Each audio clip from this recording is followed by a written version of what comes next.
So I think this is going to work for your needs. You're going to go to forums.google.com, and what I did is I created a template of your CTE ePortfolio assessment. So you're going to click on that, and it's going to open it up, and it says template at the top, so you might want to replace it with whatever the name of your class is, or your teacher name, whatever it is that you prefer. So I've differentiated it by, oops, let me go, hang on, go to preview just so you can get a look at it. So I've differentiated it by the portfolio owner's name and their email, and then the reviewer's name and the reviewer's email. Everything else is the same. I did add the word exemplary on each of your scales just so that it was consistent all the way down. So the form is not really much different than it was before. Now the add-on that I've put in there, what I've been reading is that it might stick on your end and it might not. So if it does not work on your end, I'm going to show you how to get that to work. So I've already installed the add-on to the whole district for teachers and admins. So you're going to go up to this puzzle piece here, and you're going to choose Data Director Original. And what it will do is it will open up this menu of items, and we're going to go to Settings and Info. So this is going to allow us to create some specialized rules that will send the form and the results to whom you choose. So we're going to turn it on first. That takes a second, and then we're going to click, thank you, and then we're going to click on Email Settings. So there's a few settings in here.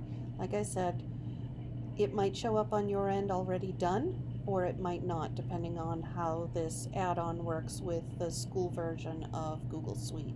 So I'm going to turn it on, and the first thing I'm going to do is I'm going to determine who it's going to go to. So I'm going to do some merging of existing fields. So these are things that are already being collected in the form.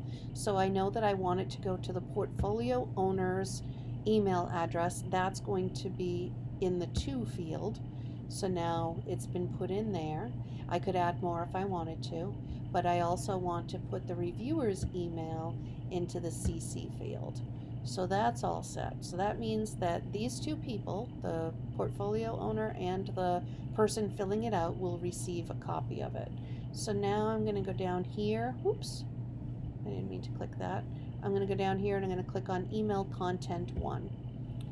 And again, I'm going to do some merging fields, and I'm going to merge in all of the questions. So it will include all of the information that was in the form, and I'm going to add them to the email body. So you'll see that it just put this tag in here. I'm going to add a subject, which should be like new portfolio feedback, because it will go to the owner of the portfolio and to the one who filled it out automatically. I could say here, you have received a new entry regarding your digital portfolio. There we go. And so then down here, they have all kinds of little options. So what I did is I checked them all. I played around with it, and I just figured the ones that were checked looked better, and I'm going to hit save. So now it's saving it to the form. Did I turn it on? I did, yes. Wanted to make sure that was on. And so now I can close this, and I can close this. So now my form is fully set up, and I can now go to where it's previewed. So if I click on preview, and the portfolio's owner's name will say is Susie Student, and that email is going to be my S. Brooks email. My reviewer's name will be Susie Teacher, and then I'll use my Zoom admin at mpspk12.org account to do that. I can go in and I can add my grades, and I can add my feedback. I can add my grade. I can add feedback. I might want to add a lot of it just to see what it looks like in the email. Add a grade, add some feedback, add a grade, add some feedback. And if I were to choose this here, it's not sending it automatically anymore because we've already set it up at the top. But if I also wanted to send it to me twice, I can do that. So I'm going to hit submit. And off to the cloud it goes. So now what we do is we go to our email, because I'm going to receive a copy of it here. Open that up, and here it is. It's not as beautiful as what we've seen before, but it gets the job done.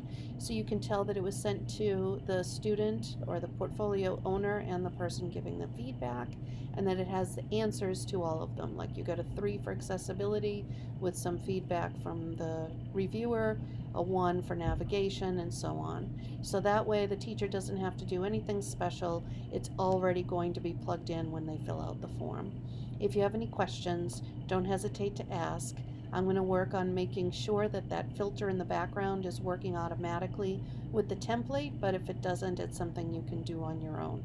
You set it and forget it.